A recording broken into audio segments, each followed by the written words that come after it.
ଆଜ୍ଞା ଭାଇ ନମସ୍କାର। ଆରେ କୋଉଠି ତମେ? ମୁଁ ଗୋଟେ ଆଜି ସକାଳୁ ଆସି ପହଞ୍ଚିଲି ଭାଇ। ଇଏ ଗଣ୍ଡକୁ ମାରିବା ପାଇଁ ବିଜେଡିରୁ ଅଫର, କଣ କରିବା? ସିଏ ବା କାଲି ଆଜି ସକାଳୁ ସିଏ ବି ଏପଟକୁ ପଳେଇ ଆସିଛି। ଆଜି ସନ୍ଧ୍ୟାବେଳକୁ ଯାଇ ନାଇଁ କଥା ଛାଡ଼ ହେଇବି। କଥା, ମୁଁ ଆଉ କିଛି ତମେ ଆଲୋଚନା କର ନା। ଏଇ ଦେଖ ବର୍ତ୍ତମାନ ପାଇଁ କାଲି ସମ୍ପଦ ସ୍ୱାଇଁକୁ ମାରିବା ପାଇଁ ଜୟଦେବ ଲେଙ୍କାକୁ 5 ଲକ୍ଷ ଦେଇଛି କିଏ? ବାପି ସର୍କଲ। ସିଏ ପୁରା ରାତି ଦିନ ଆଉ ରଖେଇ ଦଉନି ତାକୁ, ପାଗଳା କରିଦେଲାଣି। ବର୍ତ୍ତମାନ ମୋତେ ଫୋନ କରିଥିଲା, ତା ପିଲା ଭାଇ କେମିତି ବଞ୍ଚି ମୁଁ ଟିକେ ବାଟ କର। ମୁଁ କହିଲି ଏଇନା ମନେ ପଡିଲା, ଲଞ୍ଚିଂ ପାଇଁ କହୁଥିଲି ଟଙ୍କା ଦେଲ ଦେବା ପାଇଁ, ଫୋନ କାଟିଦେଲ। ଏବେ କାହିଁ ତାଙ୍କୁ ସାହାଯ୍ୟ କର? ସେଥିପାଇଁ ତମେ ଏଥିରେ ମୋର ଖାସ ଥିଲା ଗୋଟେ ଜଣେଇଲି। ବର୍ତ୍ତମାନ ପାଇଁ ବିଜେଡି ତରଫରୁ ତମରି ସେଇପଟ ଲୋକ ଫଣ୍ଡିଂ କରୁଛନ୍ତି, ନା ତ କହିପାରିବିନି। ମତେ ଲିଙ୍କ ଦେଇକି ପଠେଇଲା, ଦେଖନ୍ତୁ ଆମର ପୁରା ବିଜେଡି ପାଇଁ ବିଜେପି ଟଙ୍କା ଦେବେନି, ଆଉ ଆପଣ କଣ ରେଡି କରନ୍ତୁ, ତାକୁ ଯେତେ ହାର୍ଡ କରି କରିପାରିବେ, ଆମେ ଫଣ୍ଡିଂ ପୁରା କରିବୁ। ତମ କାନୁନ ପକେଇ, ତମେ ଲୋକାଲ ପିଲାଟା କହିବ ହଉଛି ନାଇଁ ଆମକୁ ଇଏ କଲାନି, ବର୍ତ୍ତମାନ କାନରେ ପକେଇ ଦିଅ। ତମକୁ ପଠେଇ ଦେଇକି 50,000 ଲକ୍ଷେ କହିଦେଇକି ଲାଭ କଣ ମିଳିବ? ନାଇଁ ମୁଁ ଆଜି ସନ୍ଧ୍ୟା ବେଳକୁ କଥା ହେଇକି ନହେଲେ କଥା କରେଇଦେବି ଆପଣଙ୍କୁ ଡାଇରେକ୍ଟ ଫୋନରେ। ନାଇଁ ତାପସୀକୁ ଅଲରେଡି ମୁଁ ସ୍କ୍ରିପ୍ଟିଂ ପାଇଁ ଦେଲିଣି। ଦେଖ ଆମର ରଞ୍ଜନ, ଆମର ଚ୍ୟାନେଲ ବଞ୍ଚିବା ଦରକାର। ଇଏ କେହି କାହାର ନୁହନ୍ତି। ଟିକେ ଦୟାମୟା ଅଛି, ଆଉ କିଏ ବଞ୍ଚେଇବ ବୋଲି କି? ଛାଡ, ଆମର ମୁଣ୍ଡ ପରିବାର ନାହିଁ, ସେ ଖାଲି ହାଲକା କହିଦିଅ, କହିଲେ ଆମକୁ ଦୋଷ ଦେବନି। ମୁଁ ଆଜି କଥା କାଲି କହିଦେଇଛି ଗୋଟେ ଇମୋସନାଲ, ସେଟାକୁ ପୁରା ଭାଇରାଲ ହଉଛି। ଏବେ ମାନେ ମତେ ଯୋଉ ରେଟରେ ସୋଦା, ଆଉ ମାନେ କଣ ତମ ପାଖରେ ପ୍ରମାଣ ଅଛି? ତମକୁ କେତେବେଳେ ମନ୍ତ୍ରୀ ପଇସା ଦିଆଥିଲେ ମତେ କୁହ, ମୁଁ ଡିଫର୍ମେସନ ଫାଇଲ କରୁଛି ସେ କହୁଛନ୍ତି। ଏବେ ଆଉ କରନ୍ତୁ, କଣ ହେଲା? କି କଥା ଡିଫର୍ମେସନ କଲେ? ଆମେ ବାହାରେ ସତ କଥା କହିଥିଲୁ ଲାଗି ସେ ଡିଫର୍ମେସନ କରେ, ତା ନାଇଁ ମୁଁ କେସ୍ କରିବି। ଡିଫର୍ମେସନ କଣ କରିବ ସେ? ଓଲଟା ଆହୁରି ବ୍ଲେମ ହେଇଯିବ, ବୁଝିଲ ନା?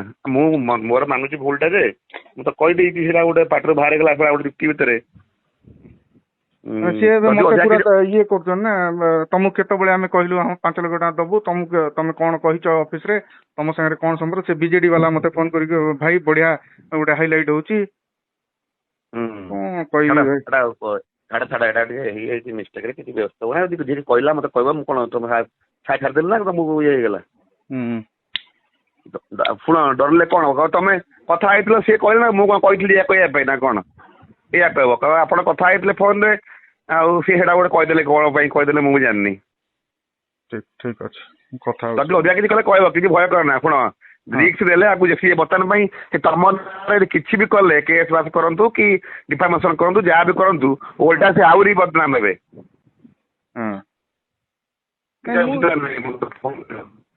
ନାଇଁ, ତାପରେ ଆଉ ଗୋଟେ ଜିନିଷ କଣ, ଏଇଠି ମୁଁ ରହୁଛି ନା, ତାପରେ ଲୋକ ଜାଣିଛନ୍ତି ମତେ, ଗୋଟେ ମୁଁ ମାର୍କେଟରେ କାଲି ମୁଁ ବି ଭାବିଲି, ମୁଁ କହିଦେଲି ଲାଇଭ ଯାଉଥିଲା, ଜାଣିନଥିଲି।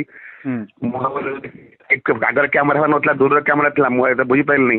ମୁଁ ଭାବୁଛି କଟା କହିଦେଇକି ମୁଁ ଠିକ କରିଛି, ଏଇଟା ମୋର ଭୁଲ।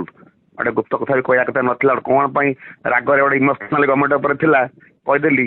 ସେ ବହି ଉପରେ ପ୍ରସଙ୍ଗ ଚାଲିଥିଲା ନା, ମୁଁ ସେଟା ମୋର କହିବାଟା ଠିକ ହେଲାନି। ପରେ ଭାବିଲି ଆଉ କିଛି ଉପାୟ ନାହିଁ, ଲୋକ ତ ନେଇଗଲା ପରେ କାଟିଦେଲେ, ଲାଇଭ ଚାଲିଛି, କାଟିଦେଲେ।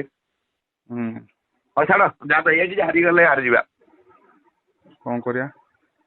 ହବ କଣ ଆଉ? କଣ ତାକୁ ଭୁଲ ମାଗିବ ନା କଣ? ତାକୁ ପଡି ଯାଇକି ଠିକ ଅଛି। କଣ ତମକୁ କିଛି ଧମକେଇଛି କି କିଛି? ନାଇଁ ଧମକଉ ନାହାନ୍ତି, ମତେ କହିଲେ ଭାଇ ତମକୁ ଆମେ କଣ କହିଲୁ କୋଉଠୁ 5 ଲକ୍ଷ ଦବୁ ବୋଲି? ମୁଁ ତମ ନାଁଟା ବି ନ ନେଇଥିଲେ ହେଇଥାନ୍ତା, ମୋ ନାଁଟା ତମ ନାଁଟା ବି ନେଇଗଲି। ପାଟିରେ ପଶିଗଲା, ସତ କଥାରେ କହିଦେଲି, କିଛି ଇଏ ନାହିଁ। ଅଫର ଦେଇଥିଲା, ଏମିତି କହିଦେଇଥିଲେ, ମୋର ବି ଭୁଲ ହେଲା, ଏଟା କରିବାର ନଥିଲା। ଓ ଛାଡ, ଟେନସନ ନିଅ ନା, ମୁଁ କଥା ହଉଛି।